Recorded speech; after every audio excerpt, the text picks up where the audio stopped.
Railway துறையில் தமிழகம் தடம் பதிப்போம் உங்களோட தமிழ் ஐஏஎஸ் அகாடமி. இன்னைக்கு இதில் என்ன பார்க்க போறோம்னா, ரயில்வே தேர்வுக்கு பயன்படக்கூடிய விதத்தில் கணிதம் மோஸ்ட் எக்ஸ்பெக்டட் கொஸ்டின் 20 கொஸ்டின்ஸ் பார்க்க போகிறோம். ஸோ ஒவ்வொரு கொஸ்டின்ஸ் எப்படி கேட்டாலும் பாருங்க, இதே மாதிரி பேர் கண்டிப்பாக வரக்கூடிய தேர்வு கண்டிப்பாக நம்ம கேட்பாங்க. ஸோ மிஸ் பண்ணாமல் வீடியோ முழுமையாக பாருங்க. வீடியோ பிடிச்சா லைக் பண்ணுங்க. இது வரைக்கும் நம்ம சேனல் சப்ஸ்கிரைப் பண்ணாமல் சப்ஸ்கிரைப் பண்ணுங்க. ஸோ அதே மாதிரி நம்ம தமிழ் ஐசனில் புக்ஸ் டெஸ்ட் சீரிஸ் கண்டக்ட் பண்ணியிருக்கோம். விருப்பம் உள்ளவங்க கீழே உள்ள எண்களை தொடர்பு கொண்டு நீங்கள் வாங்கிக்கலாம். ஃபர்ஸ்ட் கொஸ்டின் பாருங்க, 2.1 into 2.1 minus 2 into A into 2.1 plus 0.6 into 0.6 வரும் 1.5 ஸ்கொயர். ஏயின் மதிப்பை காண்க. ஸோ கண்டிப்பாக நீங்கள் ஆன்சர் கண்டுபிடிச்சிருப்பீங்க. என்ன கான்செப்டா இருக்கும்? a square minus 2ab plus b square plus இங்க என்ன இருக்கும்? a minus b whole square. Okay, இந்த ஃபார்முலா பேஸ் பண்ணி இங்க ஆன்சர் பண்ணிருக்காங்க. ஓகேங்களா? அப்ப இங்க வந்து பாத்தீங்கன்னா 2.1 உள்ள வந்துருச்சு, 2 வந்துருச்சு. அப்ப ரிமைனிங் என்ன இருக்கும்? அப்ப 2 இருக்கு, 2.1 இருக்கு. அப்ப என்ன இருக்கும்? இன்னொரு நம்ம என்ன வரும்? 0.6 தான் எனக்கு வர மாதிரி இருக்கும். அப்ப ஆன்சர் எது வரும்? 0.6 தான் சரியான ஆன்சர். ஓகே, ஃபார்முலா என்னது? a square minus 2ab plus b square போட்டு வரும் a minus b whole square. இந்த பேட்டர்ன் பேஸ் பண்ணி இந்த क्वेश्चंस கேட்டிருக்காங்க. இப்போ நெக்ஸ்ட் இந்த क्वेश्चन பாருங்க, இடைநிலை மற்றும் முகடு இதோட கூடுதல் கேட்டிருக்காங்க. இங்க தகவல் கொடுத்திருக்காங்க. என்னென்ன கொடுத்திருக்காங்க? 28 25 35 18 38 16 20 25. சோ ஃபர்ஸ்ட் என்ன பண்ணா இடைநிலை கண்டுபிடிக்கலாம். அப்ப இடைநிலை கண்டுபிடிக்க ஃபர்ஸ்ட் ஸ்டெப் என்னது? 7 வரிசை அல்லது 2 வரிசை எழுது. அப்ப 7 வரிசை என்ன வரும்? ஸ்டார்டிங் 16 அடுத்து ஓகே 16 18 அடுத்து 20 அடுத்து 25 எத்தனை இடத்துல இருக்கு? 2 இடங்கள்ல இருக்கு. அப்ப 25 2 பேர் எழுதிக்கலாம். அடுத்து 25க்கு அப்புறம் 28 அடுத்து 35 38. ஓகே, மொத்தம் எத்தனை நம்பர் இருந்துச்சு? 8 நம்பர் இருந்துச்சு. நம்ம 8 நம்பர் எழுதியாச்சு. ஓகேங்களா? இப்போ என்ன பண்ண போறோம்? இடையில என்னது? எனக்கு எது நடுவுல வருதோ அதே எனக்கு ஆன்சர். எப்படி கண்டுபிடிக்கலாம்? ஒன்னு ஃபர்ஸ்ட் கிளாஸ் வரைக்கிட்டே வரலாம், இல்ல பார்த்தவங்களுக்கு தெரிஞ்சிடும். ஓகே, அப்ப இந்த பக்கம் 3 நம்பர் போயிடுச்சு, இந்த பக்கம் நம்ம 3 நம்பர் போயிடுச்சு. அடுத்த நம்பருக்கு 2 என்று வருது. அப்ப 2 வந்து எப்படி இடையில கண்டுபிடிக்கிறது? எப்படி கண்டுபிடிக்கணும்னா ரெண்டையுமே கூட்டி 2ஆல டிவைட் பண்ணணும். அப்ப ரெண்டையுமே கூட்டினா 50, 2 வரும் 25. அப்ப இடைநிலை மதிப்பு எவ்வளவு வருது? 25. அடுத்து என்ன क्वेश्चन இருக்குன்னா முகடு கண்டுபிடிக்க சொல்றான். அப்ப முகடு எனக்கு என்னது? அதிகமா எனக்கு எது வருதோ அதான் எனக்கு முகடு. அப்ப இந்த டேட்டால நீங்க எந்த நம்பர் அதிகமா வந்திருக்கு? 25 2 முறை வந்திருக்கு. அப்ப முகடு எனக்கு எவ்வளவு? 25. அப்ப இடைநிலை 25 முகடு 25 என்ன கேக்குறாங்க? கூட்டு தொகை தான் கேக்குறாங்க. அப்ப கூட்டு தொகை என்ன பண்ண போறோம்? கூட்ட போறோம். கூட்டணி எவ்வளவு வரும்? 5. அப்ப ஆன்சர் வரும். அப்ப இடைநிலை மதிப்பு 25, முகடு மதிப்பு 25, ரெண்டுமே கூட்டல் வரும் 50. அப்ப ஆன்சர் இங்க இருக்கு. Option last. நெக்ஸ்ட் இந்த क्वेश्चन பாருங்க, 3√2 minus 2√3 divided by 3√2 plus 2√3 a plus b √6 எனில் a b இன் மதிப்பை கண்டறிவோம். ஓகே பாருங்க, ஃபர்ஸ்ட் என்ன இருக்கு? 3√2 minus 2√3 divided by 3√2 plus 2√3. Okay, இந்த மாதிரி என்ன பண்ணணும்னா கீழே உள்ளத நடுவுல போயிட்டு மாத்தி நம்ம மேலே கீழே போயிருக்கு. 3√2 மைனஸ் 2√3 அதே தான் கீழே இருக்கு. அப்ப இங்க என்ன ஆகும்? ரெண்டுமே ஒரே மாதிரி இருந்தா நம்ம ஸ்கொயர் பண்ணுமா? ஸ்கொயர் பண்ணா வரும் 3 ஸ்கொயர் பண்ணா 9, √2 பண்ணா 2. அடுத்து இத ஸ்கொயர் பண்ணா 2 ஸ்கொயர் பண்ணா 4, ரூட் பண்ணா 3 மைனஸ். அப்ப மைனஸ் 2 இன்டு இத பெருக்கினா 6√6 வகுத்தல். அதே மாதிரி அது a plus b a minus b என்ன பண்ணுவோம்? இத ஸ்கொயர் பண்ணுவோம், இதே ஸ்கொயர் பண்ணா பண்ணுவோம் மைனஸ் பண்ணுவோம் அவ்வளவுதான். அப்ப இத ஸ்கொயர் பண்ணா வரும் 9, இது 2 வரும் 18. அடுத்து இங்க 4 இங்க 3 வரும் 12. அப்ப எவ்வளவு வந்திருக்கும் இங்க 18 plus 12 minus 12 root 6 divide by எவ்வளவு வரும் 6. இப்போ இது கூட்டினா எவ்வளவு வரும் 30 மைனஸ் 12 ரூட் 6 டிவைட் பை 6. அப்ப இந்த 6 எடுத்து என்ன பண்ணோம் ரெண்டுக்குமே காமனா தான் இருக்கு. ஃபர்ஸ்ட் இந்த 6 அடிச்சதுக்கு எவ்வளவு வரும் இங்க 5 இங்க அடிச்சோம்னா 2. அப்ப 5 மைனஸ் 2 ரூட் 6. ஓகேங்களா? அப்ப என்ன क्वेश्चन இது சார் b யோட மதிப்பு தான் இருக்கு. b யோட மதிப்பு b யோட மதிப்பு என்ன வரும்? அப்ப ஆன்சர் என்ன வந்துச்சு 5 minus 2 root 6. இங்க என்ன இருக்கு a plus b root 6. அப்ப b இருக்கிறது என்ன நம்பர் இருக்கு -2 எனக்கு இருக்கு. அப்ப b யோட மதிப்பு எவ்வளவு -2. b யோட மதிப்பு எவ்வளவு -2 அப்ப எனக்கு வரும். அவ்வளவுதான். இப்போ நெக்ஸ்ட் இந்த क्वेश्चन பாருங்க. 3 வெவ்வேறு குறுக்கு சாலையில் உள்ள போக்குவரத்து விளக்குகள் முறையே ஒவ்வொரு 48 வினாடிகள் 72 வினாடிகள் மற்றும் 108 வினாடிகளுக்கு பிறகு மாறுகின்றன. அவை அனைத்தும் 8:20 மணிக்கு ஒரே நேரத்தில் மாறினால் அவை மீண்டும் எத்தனை மணிக்கு ஒரே நேரத்தில் மாறும்? இந்த மாதிரி ஒன்றாக எப்போ ஒலிக்கும் ஒரே நேரத்தில் எப்போது மாறும் அப்படின்னு கேட்டாங்கன்னா கொடுக்கப்பட்ட நம்பருக்கு எல்சிஎம் கண்டுபிடித்தால் போதுமானது. என்ன கண்டுபிடிக்கணும் எல்சிஎம் கண்டுபிடிச்சாலே போதும். அப்ப என்ன நம்பர் இருக்கு 48 72 108. எதாவது டிவைட் பண்ணா 4 ஆல் டிவைட் பண்ணோம்னா இங்க 12 இங்க 18 இங்க 27. அடுத்ததால் டிவைட் பண்ணா 3 ஆல் டிவைட் பண்ணோம்னா 4 6 9. அடுத்து திரும்ப 3 ஆல் டிவைட் பண்ணா 4 அடிக்க முடியாது 2 3. அடுத்து நம்ம 2 ஆல் டிவைட் பண்ணோம்னா 2 1 3. இப்போ பெருக்கு எவ்வளவு வரும் 4 3 12 12 3 36 36 72 இங்க 144 144 இன்ட்டு 3 எவ்வளவு வரும் 140 420 முன்னாக 12 எவ்வளவு வரும் 432 வினாடி வரும். ஓகே 432 வினாடி. இதெல்லாம் பண்ண போறாம நிமிடங்களை கன்வெர்ட் பண்ண போறோம். எப்படி கன்வெர்ட் பண்ணலாம் இந்த 432 60ஆல டிவைட் பண்ணணும். ஓகே டைரக்டா தான் நீங்க அடிக்கணும். அப்ப 432 எத்தனை அறுபது இருக்கும் 7 60 420. அப்ப நான் 7 நிமிடம் சாரி 7 60 420 அப்படின்னா 7 நிமிடம். ரிமைனிங் எவ்வளவு இருக்கும் 430 420 போக மீதி வரும் 12 வினாடி.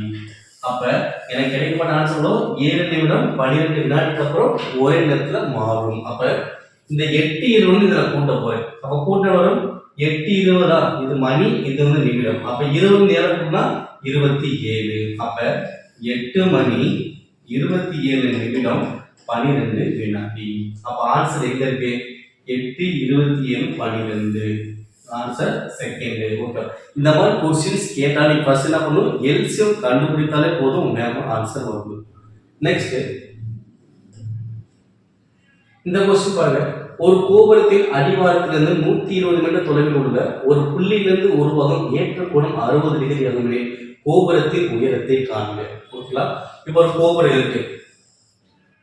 கோபுரம் ஒன்று இருக்கு. கோபுரத்தின் அடிவாரத்திலிருந்து ஓகே இந்த புள்ளியிலிருந்து 120 மீட்டர் தொலைவில் ஒரு புள்ளி இருக்கும். ஓகே அப்ப இந்த அடிவாரத்திலிருந்து 120 மீட்டர் தொலைவில் ஒரு புள்ளி இருக்கு. அப்ப அந்த புள்ளியிலிருந்து கோபுரத்துக்கு உருவாகும் ஏற்ற கோணம் எவ்வளவா 60 டிகிரியா. அப்படின்னா இந்த கோபுரத்தினுடைய உயரம் எனக்கு என்ன ஒரு क्वेश्चन கேட்டிருக்காங்க. ஏன்னா கோபுரம் அப்ப கோபுரத்தின் உயரம் என்ன வரும் கண்டுபிடிக்கலாமா? அப்ப இந்த மாதிரி क्वेश्चंस வந்தாலே என்ன பண்ணணும் tan θ பேஸ் பண்ணி தான் போகும். ஓகேவா? அப்ப இங்க எவ்வளவு வரும் tan 60 டிகிரி ஈக்குவல் டு இப்ப tan θ கம்ப்ளீட் ஃபார்முலா பார்த்தீங்கன்னா அடிப்பக்கம் சாரி எதிர்பக்கம் பை அடிப்பக்கம் வரும். ஓகேவா? எதிர்பக்கம் பை அடிப்பக்கம் எதிர்பக்கம் பை அடிப்பக்கம். அப்ப இந்த டிகிரிக்கு எதிர்பக்கம் என்னது x அடிப்பக்கம் என்னது 120. அடுத்து tan 60 இன் மதிப்பு எவ்வளவு √3. அப்ப இந்த 120 வந்து என்ன ஆகும் 120 √3x. அப்ப கோபுரத்தின் உயரம் எவ்வளவு வரும் 120 √3 அப்படி எனக்கு வரும். அவ்வளவுதான். கான்செப்ட் புரிஞ்சிருக்குன்னு நினைக்கிறேன். ஸோ அப்போ என்ன பண்றாங்க tan 60 டிகிரி. அப்போ tan 60 இருக்கும் எதிர்பக்கம் பை அடிப்பக்கம். இதுக்கு மதிப்பு அப்ளை பண்ணாலும் இருக்குது நமக்கு ஆன்சர் வந்துடும். அப்போ ஆன்சர் வரும் 120√3. Answer last answer. நெக்ஸ்ட் இப்ப லவ்லி தனது லாப சதவீதத்தை விற்பனை விலையில் கணக்கிடுகிறார். அதே சமயம் பந்தி அவருடைய அடக்க விலையில் கணக்கிடுகிறார். அவர்கள் லாபத்தில் உள்ள வேறுபாடு 100 ரூபாய் என்பதை அவர்கள் கண்டறியுள்ளனர். அவர்கள் விற்பனை விலையில் ஒரே மாதிரியாகவும் அவர்கள் இருவருக்கும் லாபம் 25% கிடைக்கிறது. விற்பனை விலை என்ன? ஓகே, இப்போ பந்தி வந்து என்ன பண்ண போறாரு, அவர் லாபத்தை அடக்க விலையில கணக்கிட போறாரு. லவ்லி என்ன பண்ண போறாங்க, அவங்களுடைய லாபத்தை விற்பனை விலையில கணக்கிட போறாங்க. அவர் லாபத்தில் உள்ள வேறுபாடு தான் 100 ரூபாய். ஓகேவா? அதே மாதிரி விற்பனை விலைக்கு எப்படி தான் இருக்கும், ஒரே மாதிரி தான் இருக்கும். சார் ஓகே, ஃபர்ஸ்ட் பந்தி. இப்போ பந்தி என்ன பண்ற பாத்தீங்கன்னா அடக்க விலையில என்ன பண்ண போற, லாபத்தை கூட்ட போறாரு. ஓகே, ரெண்டு பேருக்கு லாபம் என்ன 25%. அப்ப இவருக்கு அடக்க விலை 100 வச்சுக்கோம். அடக்க விலை 100 வச்சோம்னா அதுல 25% கண்டுபிடிக்கும். ஓகே, அதாவது 25% கூட்ட போற அவ்வளோ. ஏன்னா 100 ரூபாயில 25% 25 தான். அப்ப எவ்வளவு வரும், 125. ஓகேங்களா? அப்ப பண்டி வந்து எவ்வளவு வித்திருப்பாரு, 125% விற்பனை செய்திருப்பாரு. ஓகே, அடுத்து என்ன பண்ண போறோம்னா லவ்லி என்ன பண்றாங்க, விற்பனை விலையில தான் 25% கூட்ட போறோம். ஓகேவா? அப்ப விற்பனை விலைகளும் 125. அப்ப இந்த 125ல 25% எவ்வளவு வரும், 125 100 வச்சுக்கோம். அப்ப 50% எவ்வளோ, 62. 62 பாதி 31 ஆகுது. ஓகேங்களா? இப்ப இதை கூட்டினா வரும் 156.25%. அது என்ன கொஸ்டின், லாபத்தில் உள்ள வேறுபாடு எவ்வளோ, 100 ரூபாய். ஏன்னா இவருக்கு வந்து அடக்கல் லாபம் வருது 25. லவ்லி என்ன பண்ணாங்க, விற்பனை விலையிலிருந்து 25% பார்த்தீங்கன்னா 31.25. அப்ப இதற்கான வேறுபாடு தான் எவ்வளோ, 100 ரூபாய். அப்ப இதற்கான வேறுபாடு எவ்வளோ வரும், 6.25. அப்ப 6.25% எவ்வளோ, 100 ரூபாய். அப்ப எனக்கு என்ன கொஸ்டின், விற்பனை விலை தான் கேட்டாங்க. அப்ப விற்பனை விலை எவ்வளோ, 125%. அப்ப 125% என்ன வரும். அப்ப சதவீதம் என்னது, நேர் விகிதம். இந்த அப்படியே தலைகீழ போடலாம். அப்ப 125 வகுத்தல் 6.25 into 100. இப்ப இந்த 3 நம்பரை மாத்தினா கீழே 100 பெருக்கலாமா. அப்ப கீழே 100 பெருக்கினா மேலே 100 பெருக்கணும். இப்ப அடிச்சோம்னா ஒரு 125 5 125 625. 5 இங்க அடிச்சோம்னா 25 100. அப்ப 20 into 100 எவ்வளவு வரும், 2000 வரும். அப்ப விற்பனை விலையோட மதிப்பு எவ்வளவு இருக்கும், 2000 அப்படின்னு வரும். ஆன்சர் வரும் லாஸ்ட் ஆன்சர். நெக்ஸ்ட் இந்த क्वेश्चन பாருங்க, எப்படி கேட்டாங்க பாருங்க. சராசரி கண்டுபிடிக்க சொல்றாங்க. நம்ம சராசரி தெரியும், கூடுதல் பை எண்ணிக்கை கண்டுபிடிச்சோம். ஆனால் என்ன இருக்குன்னா தரவுகள் இருக்கு, எண்ணிக்கை இருக்கு. எனக்கு இந்த மாதிரி அட்டவணை பேஸ் பண்ணி சராசரிகள் என்ன பண்றது. அப்ப சராசரியில நார்மல் தான். என்ன பண்ண போறோம், கூடுதல் பை எண்ணிக்கை.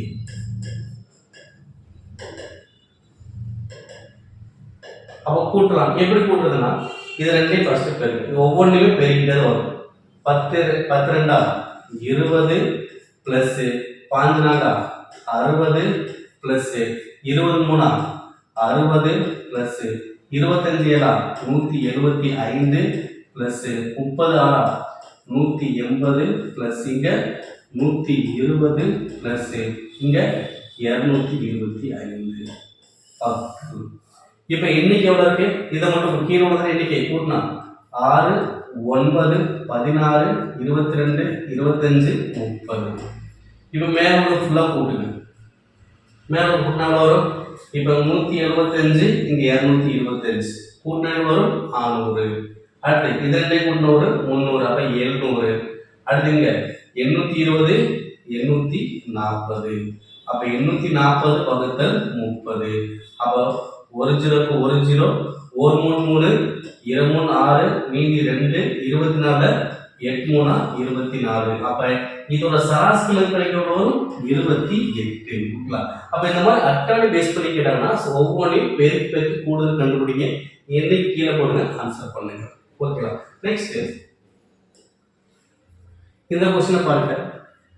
116 சென்டிமீட்டர் சுற்றளவும் மற்றும் மூலை விட்டங்களில் ஒன்று 42 சென்டிமீட்டர் நீளமும் கொண்ட ஒரு சாயசதுரத்தின் பரப்பளவை கண்டறியவும். சாயசதுரத்துடைய பரப்பளவு கண்டுபிடிக்க சொல்றாங்க. எனவே சாயசதுரத்தின் பரப்பளவு கண்டுபிடிக்க அப்படின்னா பார்க்கலாம். அரை இன்ட்டு d1 இன்ட்டு d2. ஓகேவா? ஒரு மூலை விட்ட மதிப்பு எனக்கு தெரியும், இன்னொரு மூலை விட்ட கண்டுபிடிச்சதை நான் ஆன்சர் பண்ண முடியும். ஓகேவா? இப்போ என்ன பண்ண போறா, சாயசதுரம் பண்ண ஆரம்பிச்சிடலாம்.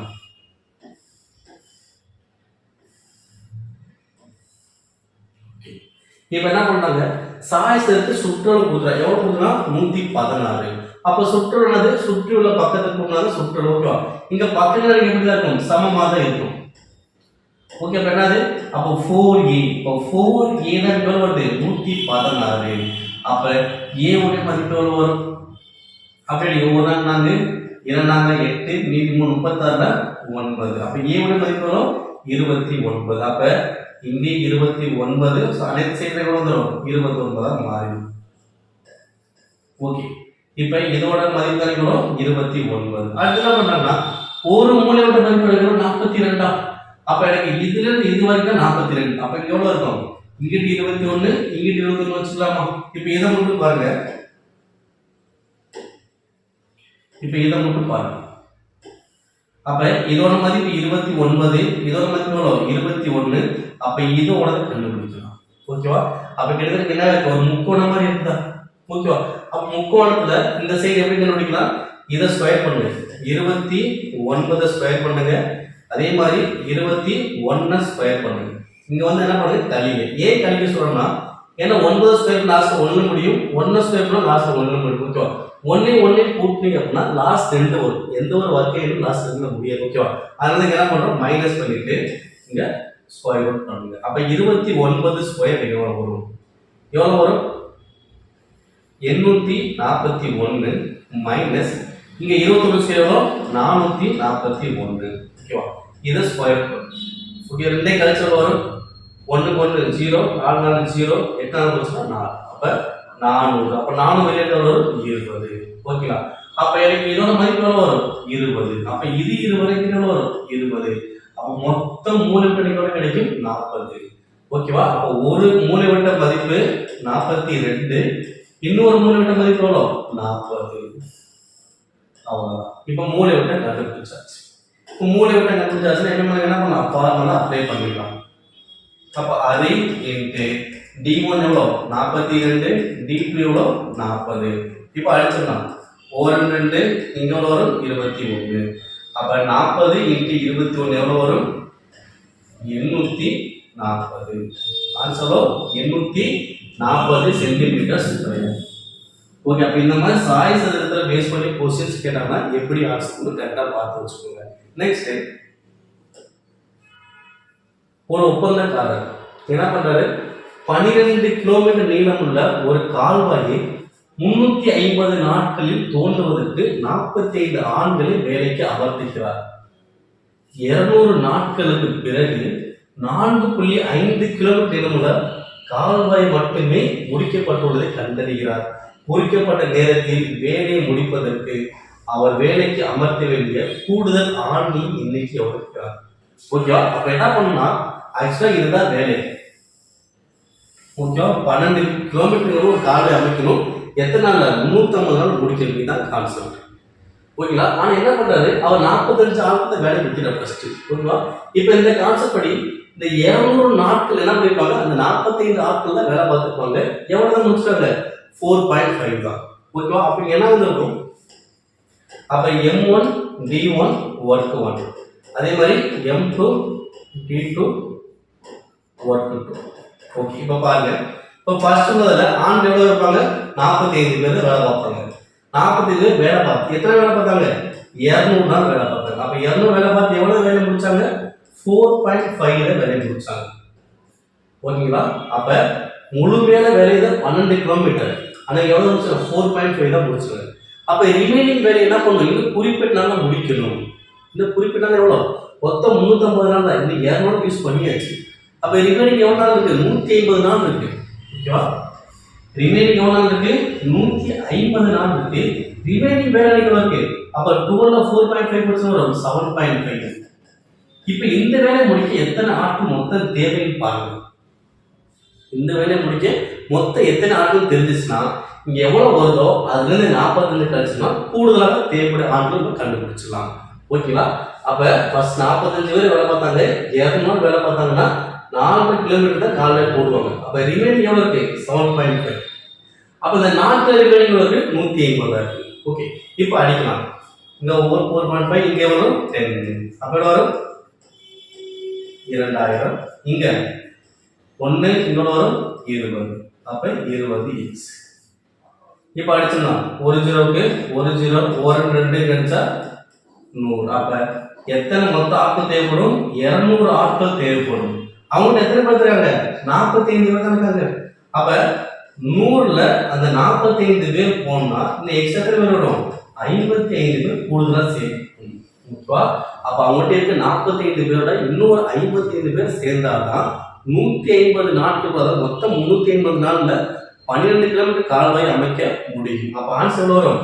எக்ஸ்ட்ரா ஒரு 55 ஆண்கள் வேலைக்கு கூப்பிடணும். நெக்ஸ்ட் இந்த கொஸ்டின் பாருங்க. மீட்டருக்கு எவ்வளோ? ரூபாய் 85 என்ற வீதத்தில் 11,025 மீட்டர் ஸ்கொயர் பரப்பளவு கொண்ட ஒரு சதுர நிலத்திற்கு வேலி அமைப்பதற்கான அம்சங்களை காண்க. இங்க என்ன அமைக்க போறாங்க? வேலி அமைக்க போறாங்க. அப்ப வேலி அமைக்கணும்னு சொல்லிட்டாரு, நீங்க என்ன கண்டுபிடிக்கணும்? சுற்றளவு தான் கண்டுபிடிக்கணும். அப்ப சதுரத்துக்கு சுற்றளவு காணாது 4a. அப்ப a மதிப்பு இருக்கா? இல்ல. ஆனா என்ன மதிப்பு இருக்கு? பரப்பளவு கொடுத்துருக்காங்க. அப்ப பரப்பளவுக்கான ஃபார்முலா a ஸ்கொயர். பரப்பளவு மதிப்பு எவ்வளோ? 11,025. அப்ப a ஸ்கொயர். அப்ப a மதிப்பு எவ்வளவு வரும்? a ஸ்கொயர் தான் 11,025. a மதிப்பு ஸ்கொயர் பண்ணுமா? இத ஸ்கொயர் பண்ணா வரும் 25க்கு 5, 110க்கு 10. அப்ப a ஓட மதிப்பு எவ்வளோ? 105. இங்க அப்படியே போடும் 4 × 105. அப்ப பெருக்கல் வரும் 420 மீட்டர். எனக்கு 1 மீட்டருக்கான செலவு எவ்வளோ? 85 ரூபாய். அப்ப 420 மீட்டருக்கு எவ்வளவு செலவாகும்? 420 × 85 பெருக்கலாமா? அப்ப 85 42 பெருக்குவோம், லாஸ்ட் 0 சேர்த்துக்கலாம். ஓகே, அப்ப எவ்வளவு வரும்? 10 இங்க 1 17, அடுத்து 20 2 32 34 0 7 5 3 கிடப்பது 0. அப்ப எவ்வளவு வரும்? 35,700 ரூபாய் செலவாகும். 35,700 ரூபாய். ஆன்சர் ஆப்ஷன் ஏ. கான்செப்ட் புரிஞ்சுக்கணும் நினைக்கிறேன். நெக்ஸ்ட் இந்த क्वेश्चन பாருங்க. 9x x 49. அப்ப இது விகிதாசாரத்தில் இருந்தால் x இன் மதிப்பை கண்டறியும். ஓகேவா? இப்ப விகிதாசாரம் சொல்லிட்டாலே இப்ப என்ன நம்பர் இருக்கு? 9x x 49. அப்ப விகிதாசாரம் சொல்லலாம், இல்ல விகித சமம் சொல்லலாம். அப்ப என்ன பண்ண போறோம்னா இத ரெண்டையும் பெருக்கணும், இத ரெண்டையும் பெருக்கணும். அதாவது சென்டரோட நம்பர் பெருக்குங்க, ஃபர்ஸ்ட் லாஸ்ட் பெருக்குங்க. அப்ப சென்டரோட பெருக்குனா x ஸ்கொயர், ஃபர்ஸ்ட் லாஸ்ட் பெருக்குனா 9 × 49. அப்ப x ஸ்கொயர் பெருக்குனா அப்ப x மதிப்பு என்ன வரும்? அப்ப x ஸ்கொயர் ஸ்கொயர் பண்ணா x, 9 ஸ்கொயர் பண்ணா 3, 49 ஸ்கொயர் பண்ணா 7. அப்ப x உடைய மதிப்பு எவ்வளவு வரும்? 21. அவ்வளவுதான். ஓகேங்களா? இந்த மாதிரி விகித சமம் கேட்டாலே சென்டரோட 2 நம்பர் பெருக்கணும், ஃபர்ஸ்ட் லாஸ்ட் பெருக்கணும், சமப்படுத்தணும். இது பண்ணாலே போதும், ஆன்சர் ஈஸியா வரும். நெக்ஸ்ட் இந்த क्वेश्चन பாருங்க. மின்சார பல்புகளின் ஒரு தொகுப்பில் 4% பல்புகள் உடைந்துள்ளன. மீதம் உள்ளவற்றில் 4% உடைந்ததுல மீதம் உள்ளவற்றில் 25% சேதமடைந்தது கண்டறியப்பட்டது. உடைந்த மற்றும் சேதமடைந்த பல்புகளின் எண்ணிக்கை 112 என இருப்பின் தொகுப்பில் உள்ள பல்புகளின் எண்ணிக்கை எவ்வளவு? ஓகே, சோ ரொம்ப சிம்பிள். ஃபர்ஸ்ட் 100 வச்சுக்கலாம். 100 எவ்வளவு? 4% உடைஞ்சிருச்சா? அப்ப 4 வந்து குறைப்போம். குறைச்சது வரும் 96. இப்ப இந்த 96ல என்ன 25% சேதம் அடைஞ்சிருச்சு. ஓகே, ஃபர்ஸ்ட் வந்து உடைஞ்சது வந்து 4%, சேதமடைந்ததோ 25%. அப்ப 25% எவ்வளவு வரும்? 96 25%. இது அப்படியே பாதியை கண்டுபிடிக்கலாம். அப்ப 96ல பாதி வரும் 48, 48ல பாதி வரும் 24. அப்ப 24 குறைக்கணும். ஓகேவா? அப்ப 96ல 25% எவ்வளவு? 94. அப்ப நீங்க வரும் குறைச்சோம்னா 2 இங்கே 7. ஓகேங்களா? அப்ப 100ல இருந்து எனக்கு எவ்வளவு மாறிடுச்சு? 72 மாறிடுச்சு. அப்ப மொத்தம் எனக்கு எவ்வளவு குறைஞ்சிருக்கு? 28 குறைஞ்சிருக்கு. அப்ப அந்த 28% எனக்கு எவ்வளவு? 112. அப்ப 28/112னா அந்த தொகுப்புல மொத்தம் எனக்கு எவ்வளவு இருக்கும்? 100% இருக்கும். அதோட மதிப்பு என்ன? ஓகேவா? அப்ப சதவீதம் வந்தாலே நேர் விகிதம் தான். அப்ப தலைகீழா போடுங்க. 100/28 into 112. அப்போ 1/28 4 28 112. அப்ப 100 into 4 எவ்வளவு வரும்? 400. ஆன்சர் எது கரெக்ட்? ஆன்சர் ஆப்ஷன் ஏ. ஓகேங்களா? இந்த மாதிரி தான் கண்டுபிடிக்கணும். நெக்ஸ்ட், ஒரு சிறுவன் 495ஐ 36 பெருக்குவதற்கு தொடங்கினான். ஆனால் கேள்வியில் உள்ள இலக்கங்களில் ஒன்றை தவறாக படித்துட்டான். ஓகேவா? இந்த நம்பரை இதோட பெருக்கணும். அது என்ன பண்றான்? அந்த நம்பரை படிக்கும் போது அவன் தவறாக படிச்சிட்டான்னா படித்தா அவனுக்கு என்ன ஆன்சர் வந்து 16,740 அவனுக்கு பதிலாக பெற்றான். எனில் அவன் எந்த இலக்கத்தை அவன் தவறாக படித்தான் கேட்கிறான். ஓகேவா? அவனுக்கு என்ன பதில் வந்துச்சு? 16,740 பதில் வந்துச்சு. 16,740. அப்ப என்ன பண்ணுவோம்? 36 பெருக்கிருப்பாங்க. ஓகே, அப்ப என்ன பண்ணலாம்? 16,740 36 வகுத்து பாருங்க. 36 வகுத்து பாருங்க. என்ன ஆன்சர் வரும் பார்ப்போம். அதை பொறுத்த எந்த நம்பர் தவறா படிச்சது கண்டுபிடிச்சிடும். இப்ப அடிக்கலாம். எதில் அடிக்கலாம்? 6 அடிக்கலாம். 6 அடிச்சா வரும் 6 36. இங்க அடிச்சோம்னா 7 12 மீதி 4 47ல 7 42 மீதி 5 54 9 0. திரும்ப என்ன பண்ணலாம்? 6 அடிச்சோம்னா 1 6 இங்க அடிச்சா 4 24 மீதி 3 39ல 6 36 மீதி 3 30ல 5. அப்ப உனக்கு எவ்வளவு கிடைச்சது? 465. அங்க என்ன நம்பர் இருக்கு? 495. அப்ப இது எந்த நம்பர் தவறா படிச்சுப்பாப்ப? ஃபர்ஸ்ட் நம்பர் 4 தான், இங்கே 4 தான். லாஸ்ட் நம்பர் 5, அங்கே 5. அந்த சென்டர் நம்பர் எவ்வளவு? 9. அன்னைக்கு என்ன வருது? 6 தான் வருது. இப்ப என்ன பண்ணிருக்கான்? இந்த 9 தவறா படிச்சுட்டான். என்ன பண்ணான்? 9 தவறா என்ன பண்ண? 6 நினைச்சு போட்டு ஆன்சர் பண்ணிருக்கான். அப்ப எந்த நம்பர் தவறா எடுத்தான்? 9 தான் தவறா எடுத்திருக்கான். அப்ப ஆன்சர் 9. நெக்ஸ்ட், இந்த கொஸ்டின் பாருங்க. மீ பெரும் பொது காரணி மீ சிறும் பொது மடங்கு வகை 44,264. முதல் எண்ணை இரண்டாவது வகுத்தால் கிடைக்குங்க. கிடைக்கூடிய ஈவியம் 44. இரண்டாவது எண் எண்ணை தான் கொஸ்டின். ஓகேவா? அப்ப மீ பெரும் பொது காரணி HCF எவ்வளவு வருது? 44. அடுத்து LCM எவ்வளவு வருது? 264. அடுத்து முதல் எண். முதல் எண் தான் இரண்டாவது வந்து 46 கிடைக்குமா? அப்ப என்ன பண்ணும்? இது ரெண்டுமே பெருக்கினாதான் முதல் எண். ஏன்னா வகுத்தால் சொன்னாங்களா? அப்ப நம்ம பெருனா கிடைச்சிருமா? அப்ப 2 40 இருக்குன்னா 88. அப்ப முதல் எண் 88. அப்ப இரண்டாவது எண் என்ன ஆகும்? ஓகேவா? அப்ப LCM HCF இரண்டு எண்கள் இதுக்கான தொடர்பு என்னது? இரண்டு எண்களின் பெருக்கல் பலன் LCM HCF பெருக்கல் பலனுக்கு சமமாக இருக்கும். அப்ப இங்க முதல் எண் எவ்வளோ? 88. இரண்டாவது எண் தான் கண்டுபிடிக்க போறோம். LCM எவ்வளோ? 264. HCF எவ்வளோ? 44. இப்ப அடிக்கலாம். 1 44 44 இங்க 2 44 88. 1 2 இங்க அடிச்சா 1 3 2. அப்ப இரண்டாவது எண் எவ்வளவு வரும்? 132. Answer last answer. ஓகே, அந்த மாதிரி இரண்டு எண்களுக்கான தொடர்பு ரொம்ப முக்கியமான ஃபார்முலா, நல்லா ஞாபகம் வச்சுக்கோங்க. நெக்ஸ்ட், இந்த क्वेश्चन பாருங்க. சரிவகத்தின் பரப்பளவு 540 மீட்டர் ஸ்கொயர் ஆகும். அதனுடைய இணையான பக்கங்களின் நீளம் 30 மீட்டர் மற்றும் 24 மீட்டர் எனில் அவற்றுக்கு இடையான தூரத்தை கண்டறியவும். ஓகே, அப்ப சரிவகத்தின் பரப்பளவு அரை into h a plus b. a bங்கிறது பக்கங்கள், hங்கிறது தூரம் சொல்லலாம், உயரம் சொல்லலாம். இந்த பரப்பளவு மதிப்பு பண்ணிக்கணும் 540 1/2. தூரம் எனக்கு தெரியாது. பக்க நீளம் மதிப்பு 30 24 30 plus 24. ஓகே, இப்போ என்ன பண்ணலாம்? இந்த ரெண்டை வச்சு என்ன பண்ணலாம்? மேலே கொண்டு போயிடலாமா? அப்ப 540 × 2 வகுத்தல் இது ரெண்டுமே கூட்டி இந்த வரும் வகுத்துல வரும் கூட்டின வரும் 54. அப்ப ரிமைனிங் என்ன இருக்கும் h மட்டும் தான் இருக்கும். அப்ப 54 இங்க அடிச்சா 10. அப்ப 10 ரெண்டா 20. அப்ப உயரத்தின் மதிப்பு வரும் 20 வரும். Answer 20 metre. ஓகேவா? ஃபார்முலா ரொம்ப முக்கியம். அளவியல பொறுத்தவரை கரெக்டா ஞாபகம் வச்சுக்கோங்க. நெக்ஸ்ட்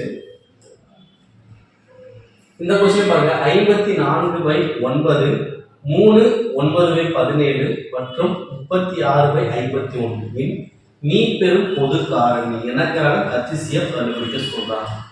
அப்ப பின்னங்கள் கொடுத்து HCF கண்டுபிடிக்க சொன்னாங்கன்னா மேல உள்ள எண்களுக்கு HCF கீழே உள்ளது LCM கண்டுபிடிக்கணும். அதுக்கு முன்னாடி இங்க ஏதாவது சுருக்க முடிஞ்சா சுருக்கி ஃபர்ஸ்ட் வச்சுக்கலாம். இங்க அடிச்சா வரும் 9 9 6 54. அப்ப 6 கமா இங்க என்ன வரும் இதை கலப்படுத்தி பின்னம் மாத்தலாம் 3 17 51. அப்ப 60/17. அதே மாதிரி இங்க அடிக்க முடியுதா பாருங்க. அடிக்கலாமா 3 அடிக்கலாம். 3 அடிச்சா 12 3 36. இங்க 17 3 51. ஓகே. அப்ப நீ பெரும் பொது காரணது கண்டுபிடிக்க சொல்லலாம். மேல உள்ள நம்பருக்கு HCF கீழே உள்ள நம்பருக்கு LCM. அப்ப 6 60 12 இது HCF எவ்வளவு வரும் 6 60 12. ஓகே. என்ன பண்ணலாம் 6 அடிச்சீங்கன்னா 1 10 2. ஓகே. அதே மாதிரி அடிக்க முடியாது. அப்ப HCF மதிப்பு வரும் 6.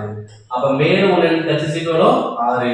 அப்ப கீழே என்ன நம்பர் இருக்கு 1 17 17. இதுக்கு LCM வரும் 17 வரும். அப்ப இதோட மதிப்பு எனக்கு ஆன்சர் வரும் 6/17. ஓகேங்களா? சோ பின்னங்களை வந்துருச்சு அப்படினாலே நீங்க ரெண்டுமே தான் கண்டுபிடிப்பீங்க. கேட்கப்பட்டதுக்கு மேல நம்பர் கண்டுபிடிக்கணும், கீழே உள்ளதுக்கு இன்னும். உங்களுக்கு என்ன கேட்கறோமோ அது மேல உள்ள எண்களுக்கு கீழே வந்து இன்னொன்னு கண்டுபிடிக்கணும். நெக்ஸ்ட்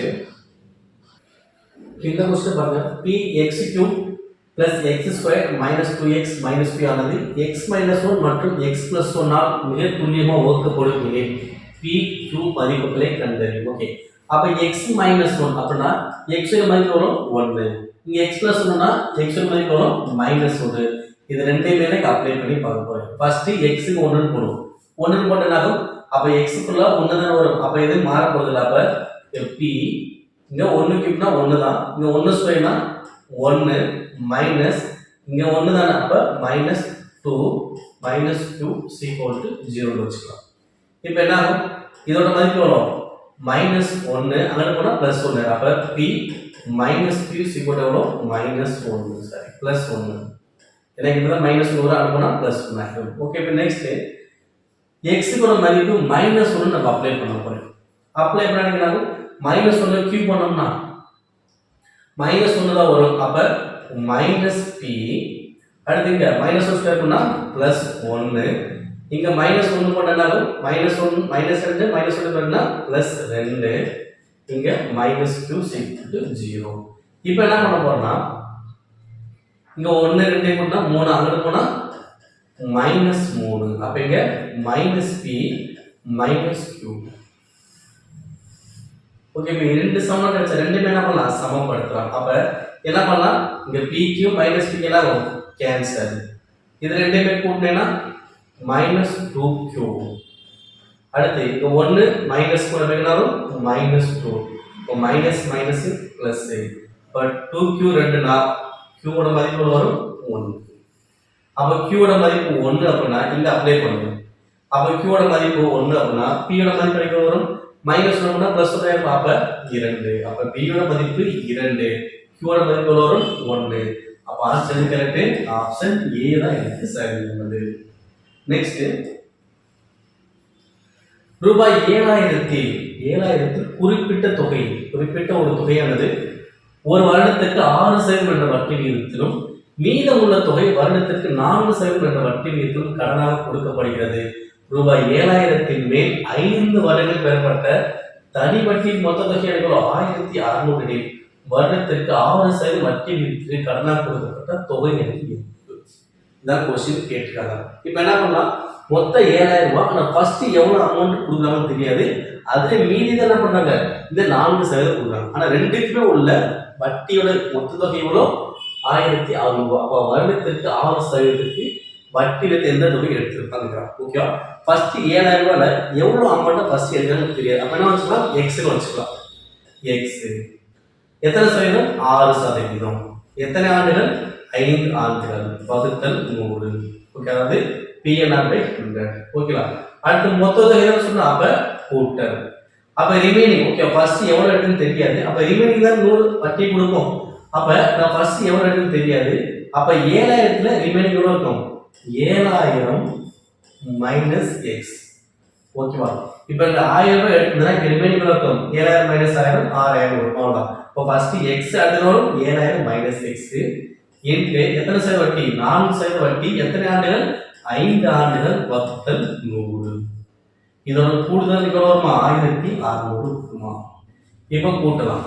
இங்க கூட்டல் வரும் மொத்தம் 30x பிளஸ் இங்க 20, இங்க ஒரு 7000. அப்ப வரும்